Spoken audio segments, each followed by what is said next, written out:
Muy bien, buenas tardes con todos.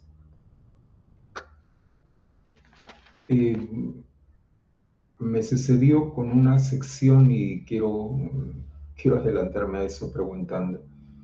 Ustedes todos son de una sola sección, ¿cierto? De la semana pasada. No hay dos secciones, ¿sí? Todos son de una sola aula, digamos, ¿no? Para cuando publique material saber dónde publicar, ¿no? Excelente. Pero hay dos secciones, no, hay una sola, ¿cierto? Les digo esto, wow, les digo esto para que me indiquen qué secciones son para publicar o en todo caso para que cuando... Mm, ¿Cuáles son, por favor? ¿Cuáles son? Porque yo estoy... Permítame, hijo. Ajá, ya, perfecto. Entonces vamos a trabajar de distinta manera con ellos. Ujú. De otro universo. Del 016-113. Pero me parece que el 016 lo tuvimos en la mañana, de 8 a 10, ¿no? En la mañana entré a un salón. Ah, sí. Bueno. A ver, ustedes son el aula del 113-016, ¿cierto? El 016 y 113. ¿Sí? Perfecto, ya está. 113-016. Ujú. El 022 combinado. Pero 022. A ver, muchachos, el 022.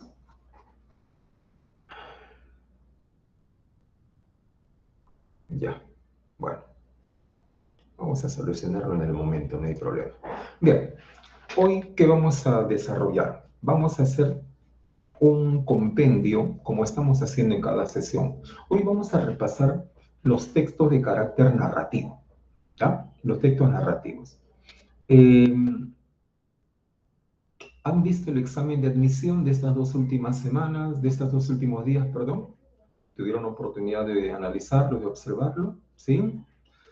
Eh, bueno, bueno. Pero es un proceso, nada más, eso les digo. Si alguien por algún motivo postuló, pero lamentablemente no logró ingresar, jóvenes, ese es un proceso, pero es un proceso que requiere, si en caso tenemos un traspiés, que requiere aprender, por más que suene muy antigua esa recomendación, requiere aprender de esa experiencia. No lo vemos como un fracaso, como una experiencia. Requiere. Así que espero que eh, de alguna manera es cierto, hijo, a veces es que lo que pasa es que nosotros, las personas viejas como yo, eh, la experiencia es lo que nos da pues justamente esa posibilidad de razonar con calma ante alguna circunstancia o no, ante la mayoría de las circunstancias. Es por eso que como recomendación, mucho cuidado, sacar aprendizaje de ello. El examen de admisión es un examen estratégico, eso lo hemos hablado en más de una oportunidad. Es estratégico. Hay que elaborar un plan para enfrentarse al examen, una estrategia para enfrentarse al examen. Eso le dijimos. Es estratégico, André. Sí, yo lo considero eso, es estratégico. La estrategia parte, y eso vamos a decir hasta el último momento que estén conmigo en esta hora de lectura. La estrategia parte porque te sinceres, primero, cuántas preguntas necesitas para ingresar. Primero empecemos, ¿cuántas preguntas necesitas? ¿70? ¿Necesitas 70 preguntas? Sí, profesor, 70 fijas. Ahí empieza tu estrategia. 70 preguntas, sí, profe, con 140, con 1400 yo la hago, profe, ya, 70 preguntas. Muy bien. Paso 2. ¿Cómo consigues esas 70 preguntas? ¿De qué cursos vas a conseguir? Ahí empiezas tú a analizar la prueba que te corresponde. De verbal, ¿cuántas así? Sinceramente, ¿cuántas harías? Profe, me hago 10. 10 es, sí, profe, con seguridad me hago 10. Bueno, ya. Papelito, venga acá. Verbal, 10, con fe. ¿Qué más? Profesor de lenguaje me hago 5. Ya, lenguaje 5, pero con seguridad, sí, pero en la academia 5. Sí, y así va sacando. Y busca cómo con seguridad lograrías esos 70 puntos. Porque hay obviamente cursos que no estás seguro. No, vamos a suponer, profesor de trigonometría, yo no la hago, profe, no miro trigonometría. Entonces no cuentes trigonometría dentro de esos 70 que tú quieres. Por eso esa es la parte 2. Establecer un plan, cómo vas a ir a enfrentarte al examen, cómo vas a obtener esas 70 preguntas. Claro, eso no implica de que los demás cursos no puedas contestar. Hay que pensar que si viene un tema de esos cursos que tú conoces, porque dudo que de física, por ejemplo, alguien no sepa nada, ¿no? Pero si viene un tema que tú conoces, le robas una pregunta, ya tendrías 71. Por ahí a filosofía, que tú pensaste hacer 2, pero hay una pregunta más fácil también, entonces haces 3, ya tienes 72. Es estratégico, hijo, es estratégico. En cuanto a los nervios, André, todos, todos los postulantes tienen nervios. No imagino a alguien que no vaya con un estado nervioso al examen. Todos. Claro, algunos en mayor y en menor grado. Pero, ¿sabes? Hay una forma en la cual ese estado nervioso poco a poco puede desaparecer. Y una de esas formas es la manera como empieces el examen. Me explico. Todos es muy común llegar al examen, llegar al aula donde me toque, al ambiente donde me toque, estar nervioso jugando con el lápiz en la carpeta, mirando de un lugar a otro, que se tiene cara de chancón, no, el de allá no, analizando, parecemos que estamos haciendo ahí un análisis psicológico a todos. Pero, ¿sabes? ¿Tú te imaginas que un postulante llegado el examen empieza a desarrollar la pregunta 14 de razonamiento matemático y le salió la pregunta? ¡Wow! Desarrolla otro y le sale la respuesta también. Desarrolla otra y logra la respuesta. Ese postulante se autoanima, porque a partir de la confianza que obtiene, porque le salió la pregunta 1 que resolvió, la 2, se motiva. Al revés, alguien que, wow, la pregunta que resolvió no le salió. La pregunta 2 le salió la respuesta, pero se demoró bastante. Ese postulante no se va a sentir tranquilo, porque tiene que el tiempo está jugando en su contra, ya que se ha demorado bastante para una pregunta y la otra no le resultó bien. Por eso, parte de la estrategia es empezar por esos cursos que ustedes dominen, para que vayan ganando confianza, para que ese nerviosismo poco a poco se vaya yendo. ¿Sí? Bueno, bueno. Hay factores, y ojalá que eso haya calado en ustedes la experiencia de los que han dado la prueba. Muy bien, hoy entonces vamos a trabajar textos de carácter narrativo, vamos a trabajar con eso, vamos a trabajar formularios, un par de formularios, y vamos a trabajar también, vamos a trabajar materiales en PDF, ¿ok? Por favor, vayamos al aula virtual, vayamos al aula virtual, observemos donde dice semana 12, van a observar dos archivos, lectura en clase 1, lectura en clase 2, ¿sí? Dos archivos. Vamos a acceder a la lectura en clase 1 guión PDF, ¿ya? Empezamos con eso, por favor. Lectura en clase 1 guión PDF. Le hacemos el clic y nos va a aparecer este primer texto. Es un texto de carácter narrativo. La biografía, recuerda que es una narración, es una especie narrativa, en el cual vas a encontrar detalles sobre un personaje. Es un texto de una página al cual se le ha construido 10 preguntas. Lo vas a hacer rápido. porque es más comprensiva que interpretativa estas preguntas. ¿Ya? Es más de comprensión que interpretación. Por favor, entonces, accedamos a ello, ya saben cómo descargarlo, ¿no? Descárguenlo para aquel que no sabe cómo descargar los PDF y los archivos. En la parte superior derecha, en la parte superior derecha, vas a observar, vas a observar tres puntitos, le haces el clic y te va a salir una opción que dice abrir en una ventana nueva, le haces clic y te va a aparecer un archivo, el mismo, pero ahora con una opción para descargar en la parte superior derecha. Le haces el clic y te va a descargar el archivo, para que puedan escribir, para que puedan editar el PDF. ¿Sí? Listo. ¿Cuántos minutos, profe? 6 minutos, 5 minutos, 5 a 6 minutos. Es más para comprender que para interpretar. Listo. Empezamos, muchachos, por favor. 5 minutitos. Marcamos y luego conmigo comparamos. Luego comparan. Yo les voy a explicar la respuesta y comparamos con tú. A ver cuántas haces de 10. Empezamos. Eh, ¿Hay algunos alumnos que no puedan acceder a ese material en la semana 12 del aula? ¿Hay alguien que tiene algún problema?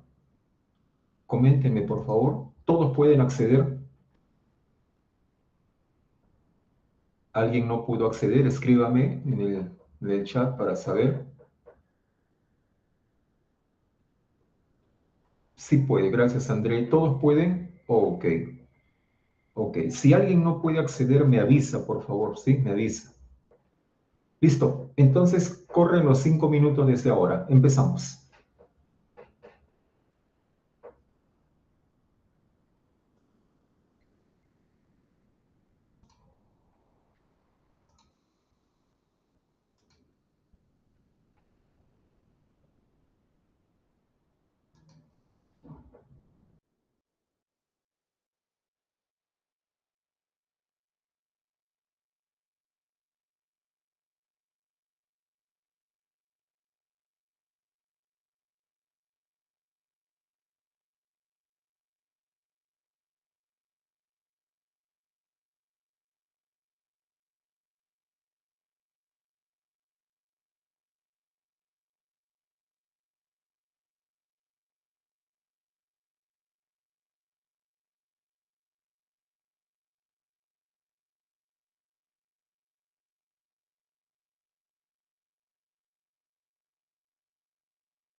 Listo, terminó el tiempo.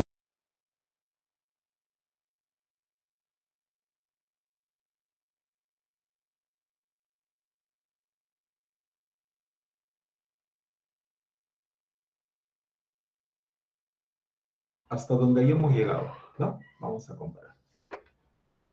Una, una de las características que deben tener presente cuando se enfrenten a la lectura de admisión es saber diferenciar las palabras que son importantes para la comprensión de aquellas que están simplemente de relleno, ¿no? En un nivel secundario.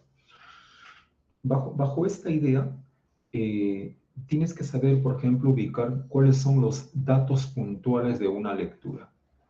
Un dato puntual es, como su nombre lo indica, es una información, es un dato específico.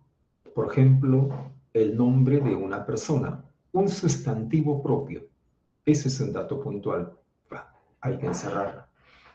Dato puntual también, por ejemplo, son las fechas. Cada vez que en un texto veas fechas, considéralo, enciérralo. Datos puntuales, por ejemplo, son palabras que están entre comillas, palabras que están con letra cursiva. Esos son los datos puntuales. Como en este caso, el nombre de la señora aparece permanentemente. Ese es un dato puntual. El nombre de la ciudad, el nombre del tratado, el año en que escribió su primera obra teatral, esos son datos puntuales. ¿Sí? Encerrarlo es el consejo, encerrarlo. Luego, recuerda que entender el texto tiene que implicar hacerlo desde el arranque, desde la parte inicial, la primera oración o el primer párrafo chiquito. Nunca digas, no he entendido bien la primera parte. Voy a seguir leyendo y más abajo seguro voy a entender. No, no. Acostúmbrate a captar la idea de la lectura desde el arranque. Llegas al primer punto seguido o el primer párrafo pequeño, dejas de mirar el texto por un momento y te autopreguntas, ¿de qué trata? Espera, ¿de qué está hablando el texto? Si te puedes responder, entonces el texto lo estás entendiendo. Pero si no te puedes responder nada, ¿de qué trata? Espera, ¿de qué trata? ¿De qué trata? Voy a seguir leyendo más abajo. No, no hagas eso. Si no te puedes responder, retrocede. Es clave ganarle al texto desde el arranque. La mayoría de los textos de admisión tienen esa característica.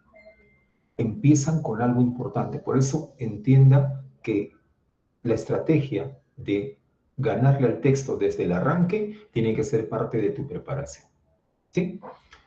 Ahora, hay algo que yo les he manifestado permanentemente que nosotros en técnicas de lectura le llamamos como la lectura activa, que es muy recomendable para comprender e interpretar un texto. Recuerda que no todo lo que está en la lectura es importante. Ahora, ¿cómo vas a saber diferenciar qué cosa es lo importante, qué cosa el autor quiere destacar? Bien. Una de las formas es identificar cuáles son las palabras o frases que se van repitiendo. Se van repitiendo a cada momento, lo va mencionando el autor. Recuerda que eso también es para identificar el tema, ¿no? La frase que se repite. Ten presente, ten presente los adjetivos que el autor utilice. ¿Por qué? Porque una cosa es decir está feliz y otra cosa es decir está muy feliz. En ese caso el adverbio muy, por ejemplo. Ten presente los adjetivos. La comida está rica. La comida está riquísima. ¿Por qué dice riquísima? Hace calor. Hace mucha calor. ¿Por qué dice mucha? O sea, ten en cuenta cómo es que el autor califica, cómo es que el autor pone adverbios que inflan la información. Fíjate los conectores. ¿Por qué el autor utiliza un conector de conclusión? ¿Por qué utiliza un conector adversativo? Fíjate los conectores. Esos detalles te van a ayudar a determinar qué cosa el autor quiere resaltar y no subrayar de todo. Mira, vamos a probar con estos textos. por ejemplo, con este texto que acabamos de presentar.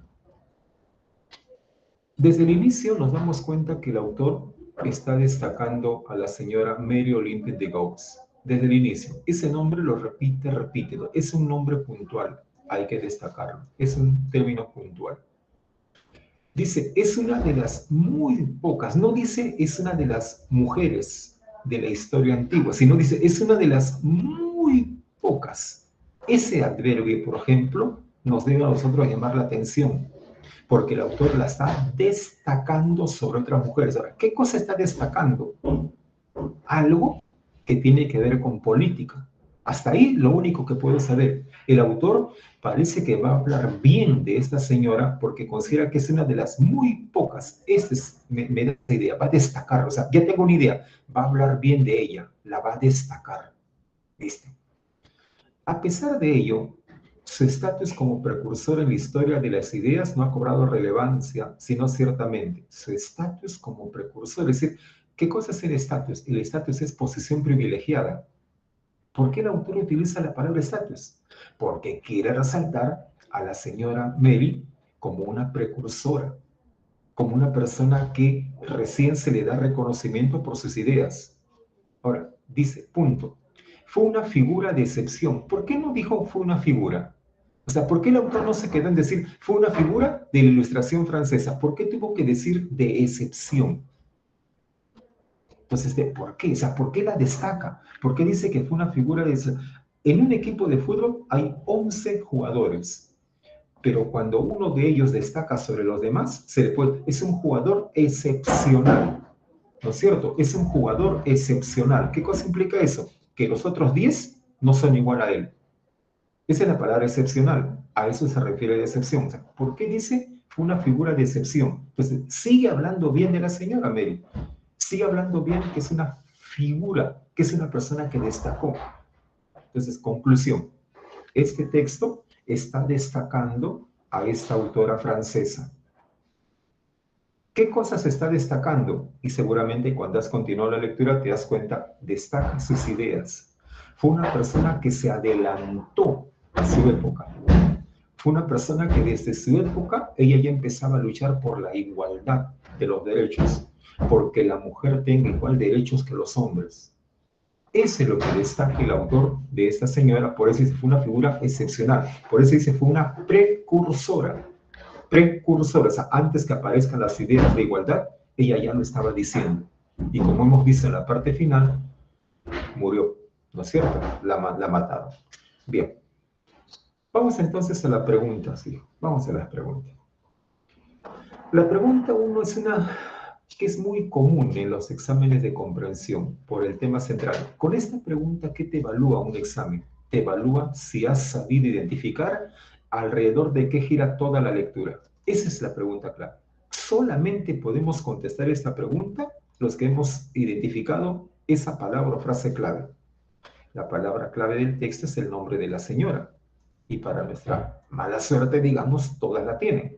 Si una de las alternativas no tenía ese nombre, la anulaba. Muy bien. Voy a ver qué palabras acompañan a este tema, Mel. Dice, biografía. ¿Qué cosa implica biografía? Implica decir cuándo nació, dónde estudió, dónde se desarrolló, cuándo murió.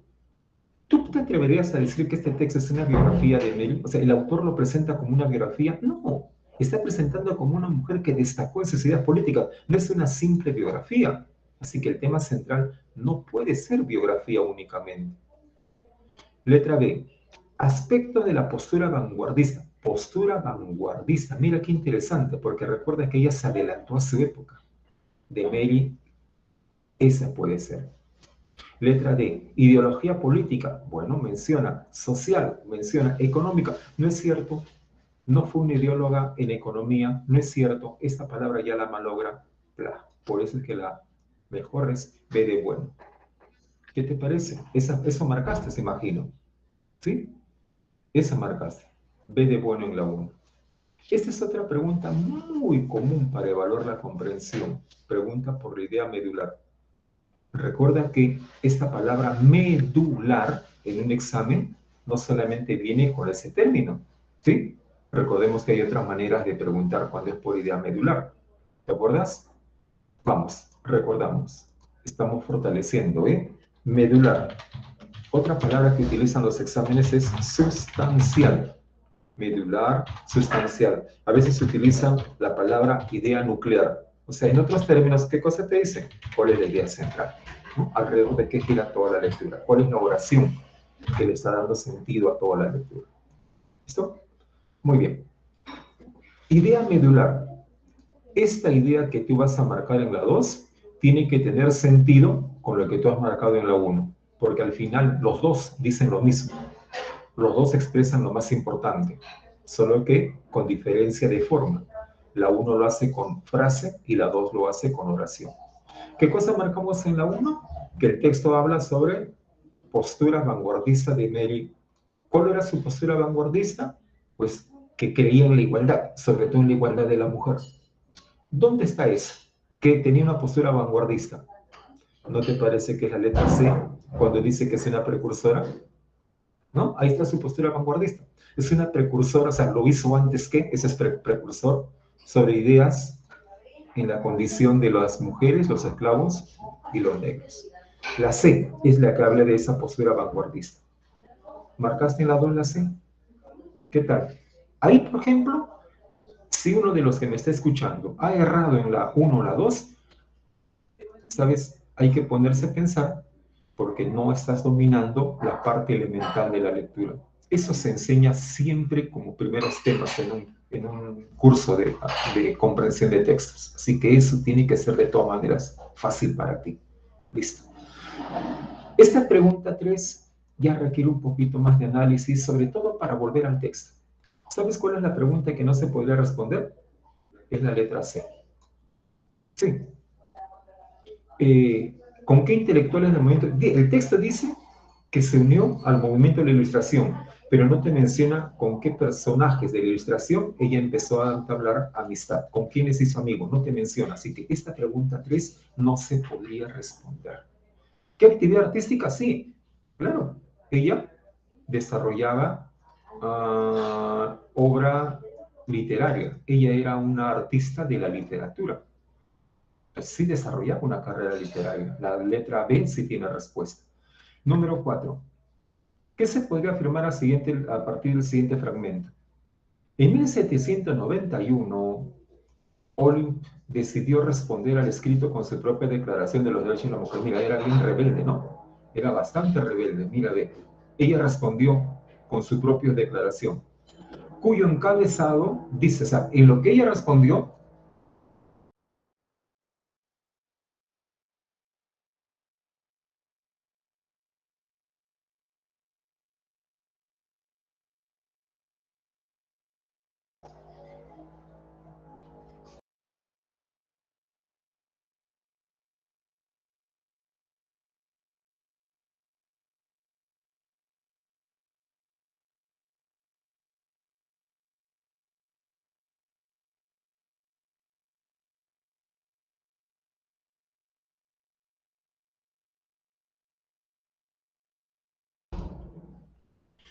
hay una construcción, ese es el taladro que a veces incomoda. Bien, la número, termino por favor, termino. Les estaba dando las claves, termino. A ver, aquí está, termino.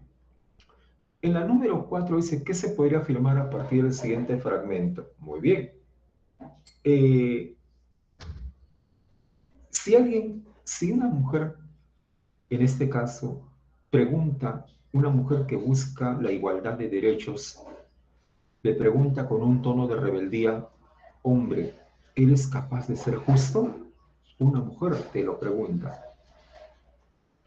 ¿Qué tipo de respuesta crees que ella estaría esperando? Porque su pregunta ya está direccionada a un tipo de respuesta. ¿Sabes? Mira, es como que alguien pregunte así, ¿no? Es como que, a ver, una pareja de enamorados, una pareja de enamorados, ella, ella, Pepa, le pregunta a Pepe, ¿no? Le dice, Pepe, ¿tú me quieres? No, Pepe, ¿tú me quieres? Ahí, Pepe, le puede decir sí o no, ¿no es cierto? Sí te quiero, no te quiero, no. Pero ¿qué pasa si Pepa le pregunta así? Pepe, tú me quieres, ¿no? Mira la diferencia de la pregunta.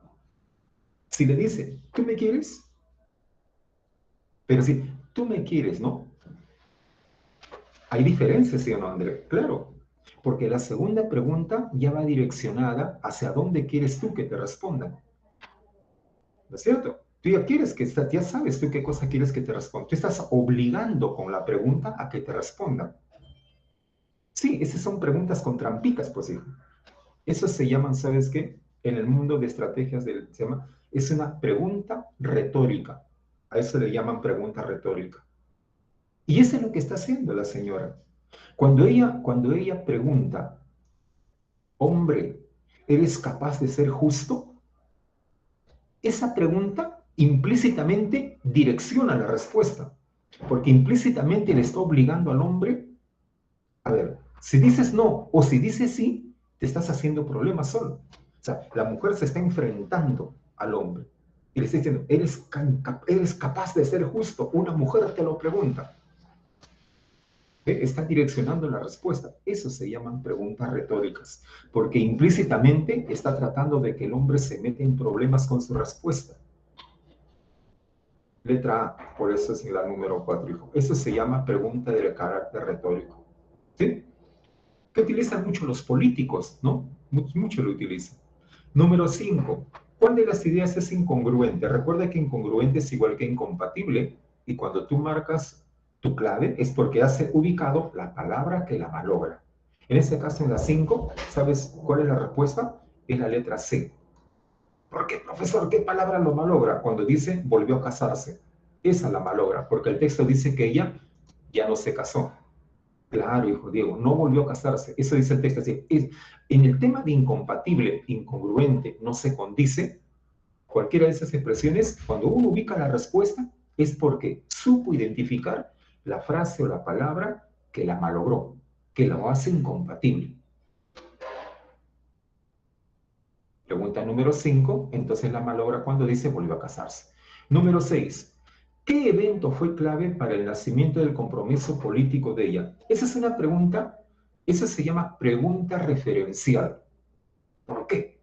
La propia pregunta te da detalles sacados de la lectura. Tú tienes que buscar en la lectura dónde habla de compromiso para.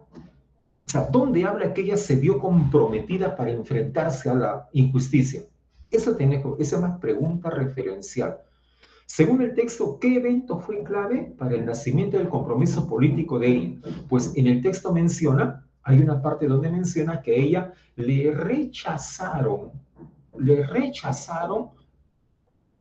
la obra teatral que ella había escrito, porque contenía, según el momento, contenía informaciones que iban contra la costumbre del momento. Por eso en la número 6 la respuesta es A de avión, porque su pieza teatral fue excluida, fue sacada de repertorio. Número 7. ¿Cuál de los siguientes? Esta es una pregunta de tipo comprensiva, ¿no? De tipo comprensiva. ¿Cuál de los siguientes hechos ocurrió primero?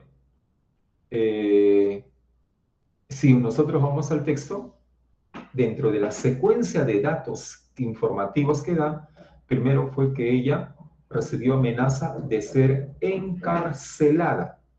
¿Sí? Recibió la amenaza, todavía no, la amenazaron con ser encarcelada.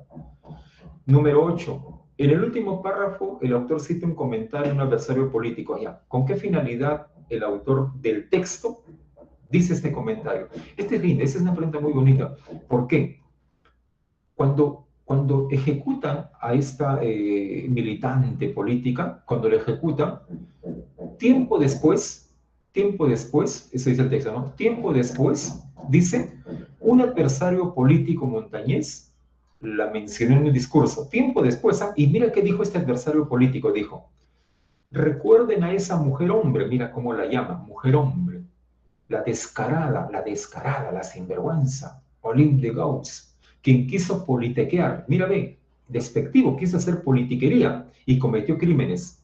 ¿Por qué la mencionaría? Y fíjate cómo termina, dirigiéndose a las mujeres. ¿Acaso ustedes quieren imitarlo? No, le dice, no solo se sentirán dignas de estima cuando sean los que la naturaleza se ha querido que fueran. O sea, en otras palabras, por qué el autor del texto menciona a un sujeto que tiempo después de la muerte de la persona esta la sigue recordando? Una de las formas es porque hay gente que de alguna manera todavía lo tiene presente y todavía, así es, todavía cree que la ideología de esta mujer, a pesar de su muerte, está viva. Por eso es que hay gente que le tiene miedo todavía. Por eso es que en la número 8,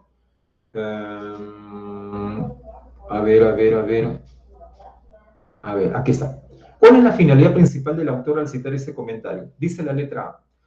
Señalar que Olympe terminó siendo considerada una... No, terminó siendo una criminal. Eso está en discusión. Letra B. Cuestionar la actitud intolerante de los líderes políticos montañeses a las ideas de sus rivales girondinos.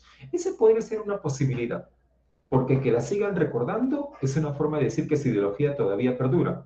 Por lo tanto, no aceptan que la mujer tenía derechos iguales, o sea, tienen una actitud terca, intolerante. Esa es una posibilidad.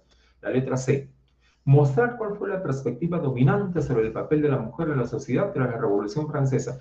Pero no, porque recuerda que el que toma la palabra es un líder político y que la mencione en un discurso nos puede, de las tres alternativas, nos puede hacer pensar que todavía no cambian de actitud, siguen todavía considerando al hombre y la mujer diferentes políticamente.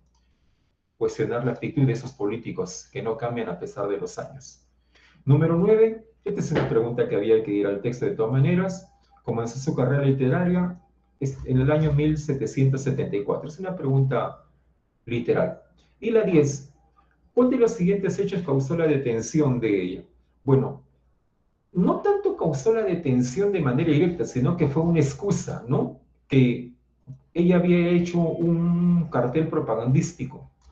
Esa fue la elaboración del cartel. Bueno, ya tienes las 10. ¿Qué tal?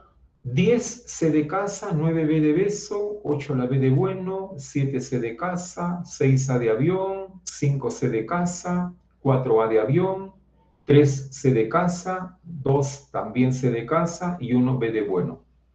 ¿Cuántas? ¿Cuántas de las 10? ¿Qué tal te fue? 9 de 10. ¿Ya? 9 de 10. Muy bien. La nueve y la 10 me preguntas. La 9 fue B de bueno y la 10 C de casa. ¿Va? 9 B de bueno y 10 C de casa. Muy bien.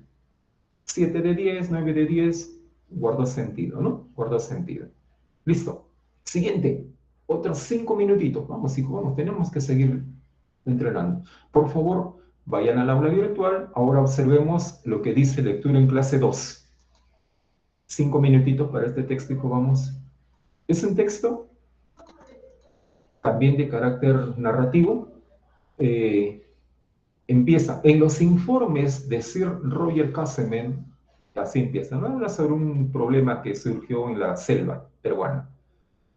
Vamos, es más corto que el anterior y tiene 9 preguntitas, ¿ya? Empezamos, por favor, no se cansen, practiquemos, practiquemos. El examen siguiente está de aquí a 2 meses. Y esto pasa rápido, el tiempo pasa rápido. 5 minutos, jovencitos. El texto dice lectura en clase 2, así dice en el aula virtual.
Muy bien.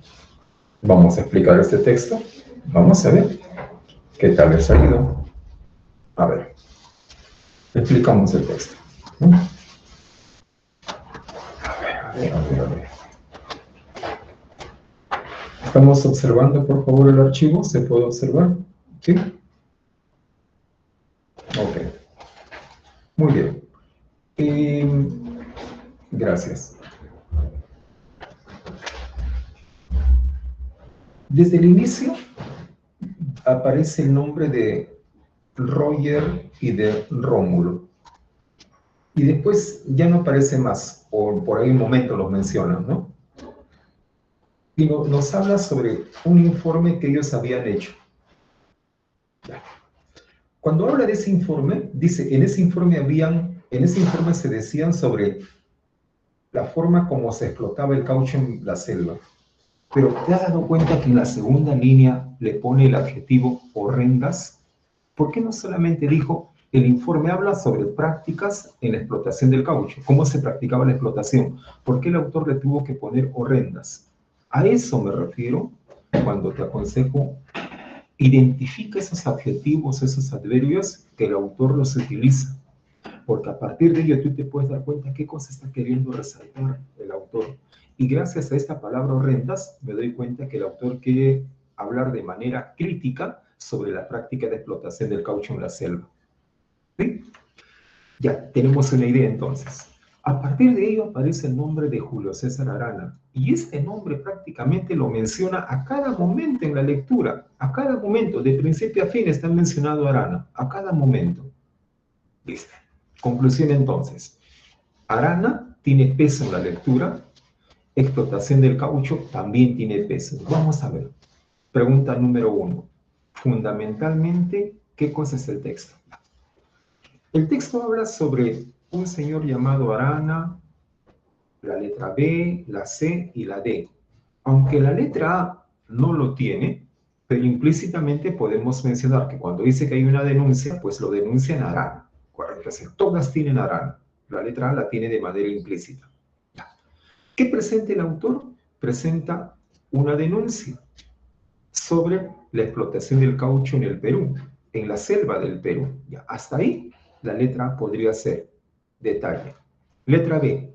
Presenta los actos positivos y negativos. Actos positivos, no. Así que la letra B no puede ser. Mejor marco la A. Letra C. Presenta un exégesis. Exégesis significa resumen. Un resumen de las condiciones sociopolíticas en las que Julio César explotó el caucho. Condiciones sociopolíticas. No, este es un texto de denuncia. No es un texto de análisis sociopolítico. Letras D.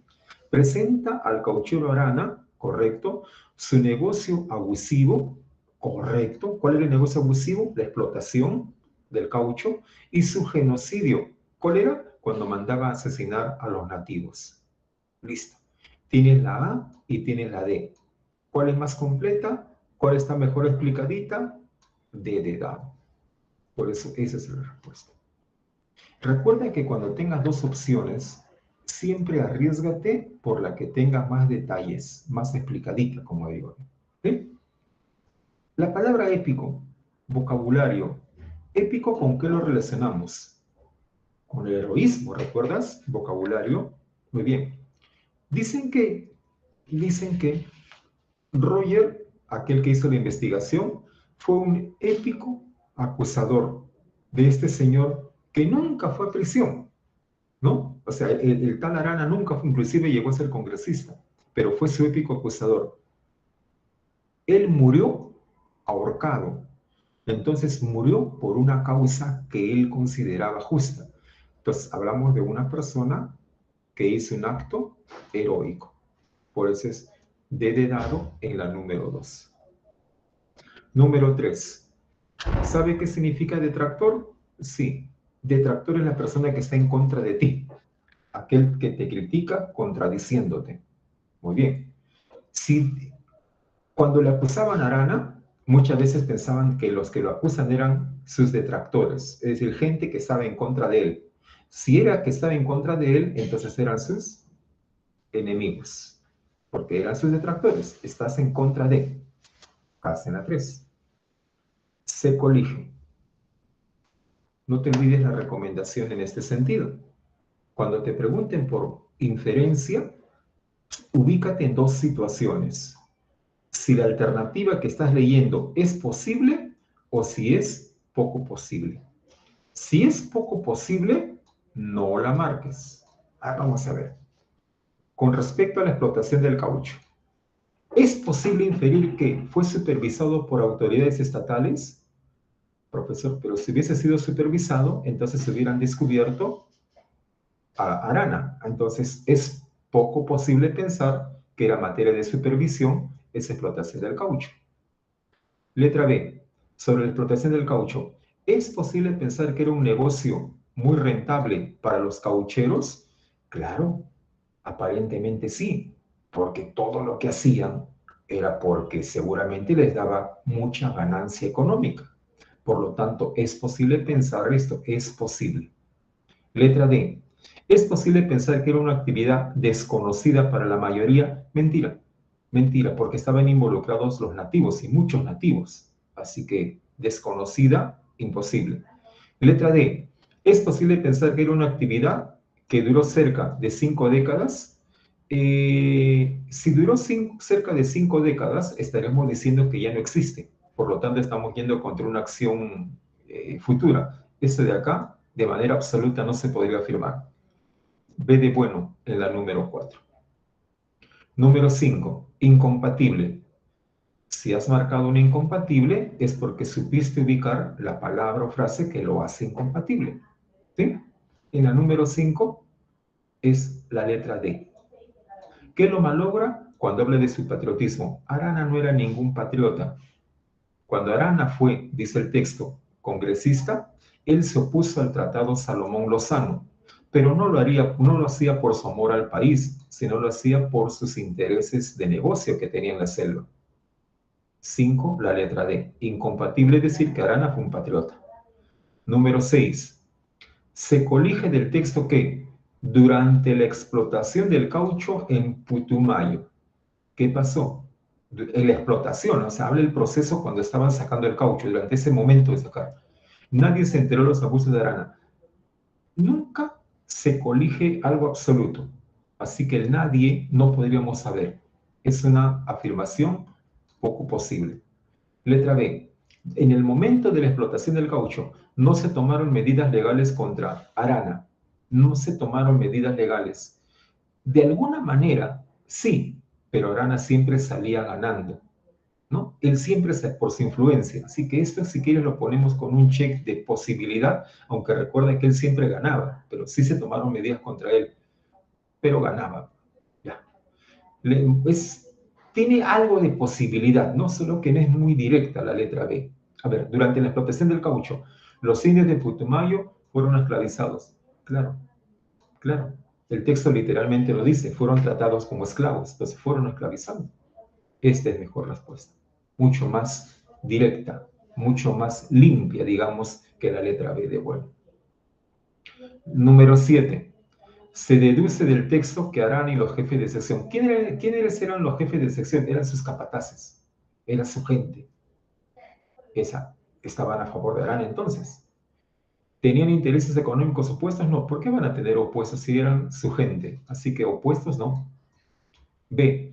No veían a los indios como seres humanos. Eso sí es posible pensar, porque Arana y los jefes de sección los esclavizaron. Por eso es posible pensar que no veían como seres humanos a los nativos. Letra C.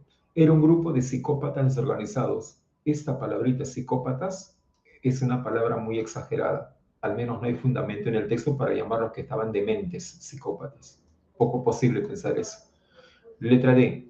No aprovecharon la riqueza del caucho. ¿Cómo que no aprovecharon? Al contrario, lo aprovecharon y lo aprovecharon bien para su beneficio todo. No podría ser la D. B de bueno en la 7. La 8. Se colige, igualito, se deduce, igual, sobre Arana. Recuerda, posible, poco posible. ¿Es posible pensar que Arana desconocía los abusos de los jefes de acción? ¿Es posible que el jefe desconozca lo que haga su gente? Es poco posible, profe. Ahí está entonces, es poco posible, no puede ser respuesta. ¿Es posible pensar que Arana no hizo ninguna contribución a la Amazonía? El texto dice que Arana era querido por alguna gente porque ayudaba. Era como un Pablo Escobar de la selva, seguramente, ¿no? Así que esto no hizo ninguna contribución, no es posible, va contra el texto. Es posible pensar que Arana fue el único cauchero activo en Putumayo, el único cauchero. Eso no podríamos afirmar con total seguridad, porque no hay información en el texto para pensar que fue el único. Podemos pensar que era el más poderoso y que habían caucheros en menor jerarquía y que él siempre los ganaba, pero decir que es el único es poco posible. Además, hemos dicho que afirmaciones absolutas no marques cuando te pregunten por inferencia. Respuesta es D de dado. Es posible pensar que Arana en su negocio actuó con impunidad. ¿Qué cosa significa eso? Que no recibía castigo. Lo acusaban, pero no lo castigaban. Lo acusaban, pero no. Y tal es así que llegó a ser congresista. 18, perdón, la 8 de dado. Y la número 9. Se deduce que en el Perú del siglo XX, a inicios del siglo XX, cuando se inició la explotación del caucho, ¿m? Posible. Es posible pensar que en el inicio del siglo XX el genocidio de los caucheros era totalmente desconocido. Hemos dicho que no podemos afirmar algo absoluto. Totalmente no podemos afirmar. Es poco posible llegar a una conclusión absoluta. No hubo testigos del genocidio cometido contra los indios. Sí hubo gente que sabían que Arana era genocida, pero no se atrevían a denunciarlo porque era muy poderoso. Así que es poco posible pensar que no hubo testigos. La mala reputación de alguien no era óbice para ser político. Óbice significa obstáculo. Claro, eso sí es posible. ¿Por qué? Porque el texto dice que Arana llegó a ser congresista, llegó a ser senador. A pesar de que tenía mala reputación, mira, ve, no fue ningún obstáculo para que sea senador. La C es la respuesta en la 9. Ya tienes las claves. 9 la C, 8D de dado, 7B de bueno, 6C de casa, 5D de dado, 4B de bueno, 3C de casa, 2D de dado y la 1D de dado. ¿Qué tal? ¿Cómo te fue? ¿Cuántas? Coméntame, hijo, coméntame, a ver cómo te fue. 7 de 9. Mejor, Adrián, Diego, Rolly, 7 de 9. Muy bien, hijo. Muy bien. Ahora vamos a desarrollar un formulario, ¿parece? Un formulario de autoevaluación. Eh, Al igual que la semana pasada, les voy a presentar un formulario con 15 preguntas. ¿Ya? Un texto mixto, o sea, con gráfico, un texto dialéctico de enfrentamiento y un texto en inglés. ¿Está bien? Vamos a desarrollar 15 preguntas. ¿Ya? A ver, desarrollenlo con calma y seguramente algunos lo podrán reconocer. Pero desarrollen, que me gusta ir bien. Si lo reconoces, muy bien, ¿no? A ver, voy a publicar, ya lo publiqué, ya lo publiqué. En el aula virtual dice lectura en clase 3 guión formulario. Lectura en clase 3 guión formulario. ¿Ok? ¿Pudieron ubicarlo? ¿Pudieron ubicarlo? ¿Se pudo abrir? ¿Se pudo abrir? A ver, ¿me confirman que pudieron abrirlo? Sí se pudo, ok. Acá. ¿Es este archivo? Si alguien tiene problemas con el acceso, me avisa para enviarle el link. ¿Ya? El primer texto es un texto mixto, el segundo texto es un texto dialéctico y el tercer texto es en inglés. ¿Ya? ¿Cuánto tiempo, profesor? Unos 12, 15 minutos, 12 a 15 minutos. Empezamos, jóvenes. Correcto. Gracias, Henry. Empezamos.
Muy bien.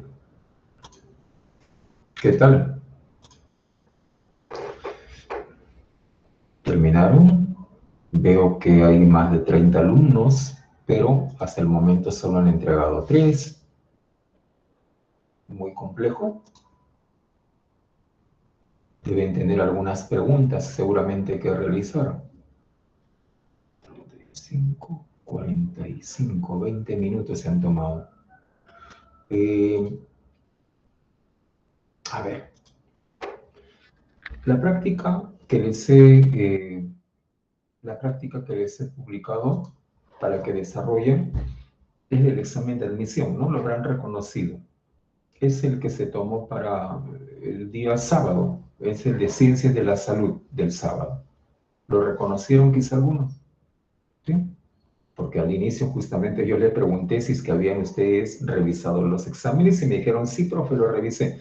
Por eso les dije, van a reconocerlo. Y sí, es del día sábado. Eh, hipotéticamente, porque puede ser un puntaje más, quizá por un tema de, como ahora es virtual, la vista y todo eso cansa, el examen de admisión fue presencial, con la hoja y todo, hipotéticamente, pues vamos a ver, uno de ustedes hubiera obtenido 12 puntos, otro hubiera obtenido 11, hipotéticamente otros dos chicos hubieran obtenido 7, uno 6, uno 4, hipotéticamente, siempre en ese sentido. ¿Sí? Bueno, podemos analizar algunas de las preguntas mientras los demás muchachos van enviando. En el tema de inglés, ahí sí es cada uno me parece que puede. ¿Qué pasó, Diego? Otra vez me salió mal, dice. A ver, hijo. El texto número 1 es un texto de carácter argumentativo, informativo en este caso, sobre la corrupción. ¿Sí? Se dieron cuenta desde el inicio, ¿no? Uno de los mayores problemas, no dice uno de los problemas, sino dice uno de los mayores problemas. Pues ya te dije hace un instante, ten muy presente la manera como el autor presenta sus términos. Uno de los mayores problemas que puede tener un país es el de la corrupción. Destaca eso. Habla de la corrupción como un problema grande, como un problema mayor. Y luego te explica por qué, ¿no? Distrae una enorme cantidad de recursos públicos, razón 1, empeora notablemente los servicios del país, razón 2, deteriora la legitimidad, es decir, te menciona las razones. Esto lo analiza en el contexto de América Latina y el Caribe. Dice, es enorme, otra vez un adjetivo, ¿no? Es enorme este problema, es grande. Entonces, ¿qué está haciendo el autor? Está resaltando a este problema de la corrupción en América Latina y el Caribe como un problema grande, como un problema enorme. Eso es lo que nosotros encontramos en el primer párrafo. En el segundo párrafo, perdón, en el texto ya graficado, te presenta datos sobre la corrupción en América Latina, ¿sí? Datos con nombres propios de países donde hay corrupción grande, de países donde hay menos corrupción, como Chile, Costa Rica, ¿sí? Te presentan porcentajes, datos numéricos, incluyendo de la edad, ¿sí? Entre 18 y 34 años son los que más pagan y entre mayores de 50 años son los que menos pagan, o sea, me refiero a los que menos corrompen. ¿Sí? Mira qué curioso. Y así, el segundo párrafo sigue hablando del tema de la corrupción y sigue hablando de América Latina y el Caribe. Conclusión entonces, este texto tiene como elementos claves a dos frases, o una palabra, la palabra corrupción y el elemento en América Latina y el Caribe. Y eso es lo que tú has visto como respuesta seguramente, ¿no? Por eso estamos marcando la letra B, corrupción, América Latina y el Caribe. Quiero ver en la número 1 cómo marcaron la mayoría. La 1 no hubo problema, mira, ve, la línea verde me señala que la mayoría acertó, está bien. La línea ploma me dice que solamente un alumno marcó la letra C, no deberías haber marcado la C. Básicamente, mira, no tiene ningún tema. Más allá de la palabra corrupción, nuestros países, no. América Latina y Caribe, no tiene mucho sentido la C. La número 2 La mayoría marca la respuesta correcta, muy bien. Distraer es, en este caso, distraer es llevar el dinero a otra parte. Muy bien. La número 3, aquí sí hay para explicar un poquito. Mira, en función de los datos proporcionados en el cuadro, es compatible afirmar que la corrupción en América Latina y el Caribe. La 3, una parte buena marca la A, otro marca la D, aunque la respuesta es la C. Vamos a analizar la 3. ¿Por qué hay esa diferencia? Miren, la número 3. Dice, en función a los datos proporcionados en el cuadro, ya te remite necesariamente que veas el gráfico. Es compatible, es decir, una afirmación que vaya de acuerdo con ese cuadro, con respecto a la corrupción en América Latina. A ver, he visto que un grupo marcó la A. Dice, según el cuadro, la corrupción perjudica el prestigio de los países cuyos servicios se precarizan cada vez más. O sea, se hacen más pobres, más precarios cada vez más. A ver, dígame lo que hemos marcado la letra A. ¿De qué parte del texto sacaríamos esa afirmación? ¿De qué parte del gráfico? A ver, que precarizan la economía, que precarizan el gasto social, no tiene fundamento. ¿Ven? Sin embargo, observe la letra B de bueno. ¿Qué dice B de bueno? Dice, se observa en el gráfico, se observa que el accionar de la policía que busca beneficiarse de las infracciones. ¿De dónde sacarías que la policía busca beneficiarse? Quizá de esta parte donde habla de 26 y 11, pero esta parte donde habla de la policía, etcétera, 26 y 11, dice simplemente que la gente que tiene 18 y 34 son los que más corrompen. ¿De dónde sacaríamos eso que la policía busca beneficiarse? ¿Mm? No habría, ¿no?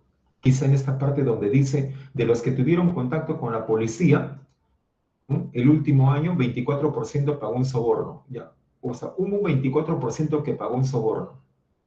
Eso podría llevarnos a pensar que el accionar de la policía, si en general busca beneficiarse con las infracciones, o sea, específicamente, ¿por qué infracciones? O sea, por ahí te dicen que porque pasaron una luz roja.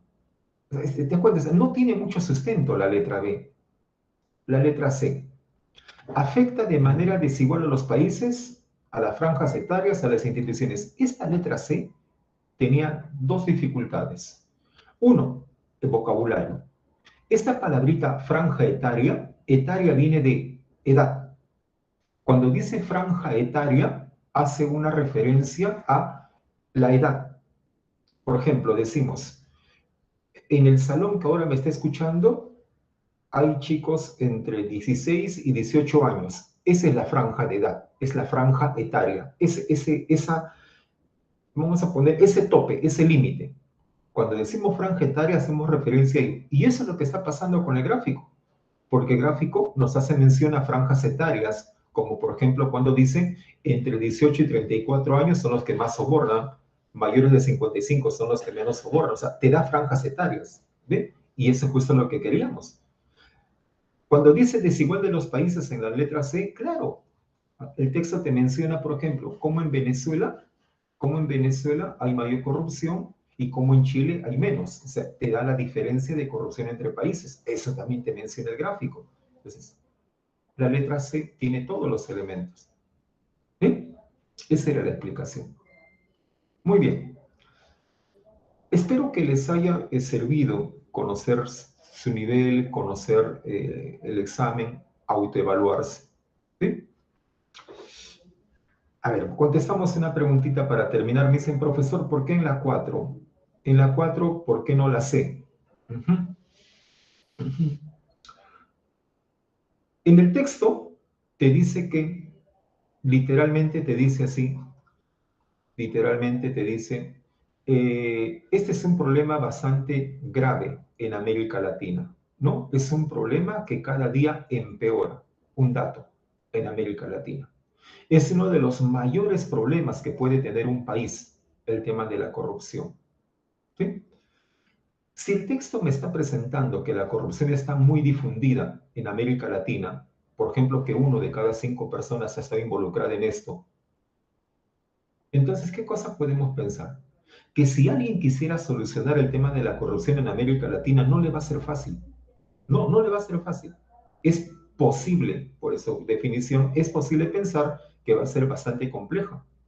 Y no solamente compleja, sino que le va a demandar bastante tiempo si quiere erradicar esa corrupción del país. ¿Qué tendría que ver la letra C que me preguntan? Si alguien quiere erradicar, por eso decimos erradicar en la condición, ello implica una concepción patrimonial de la nación. ¿Cómo podríamos ver eso? Una concepción patrimonial, o sea, que tenga un concepto de lo que significa riqueza nacional, ¿no? Que tenga un concepto de lo que significa riqueza nacional, pero para luchar contra la corrupción, el corrupto no tiene ese concepto necesariamente, ¿no? El corrupto no le interesa que le pertenezca la plata, que no le pertenezca la plata a él. Sería poco posible en el tema de erradicación, porque hablas de erradicación y ello implica mecanismos para dejar de lado la corrupción. Por los datos de la lectura, si alguien quiere erradicar, va a ser muy difícil, compleja y por ende va a demandar bastante tiempo. No tiene mayor dificultades. ¿No? Nos vemos la próxima semana. Me he pasado 2 minutos. Gracias por escuchar. Espero que les haya servido la última práctica de autoevaluación. Chao. Cuídense. Nos vemos la próxima semana. Gracias a ustedes. Gracias a ustedes.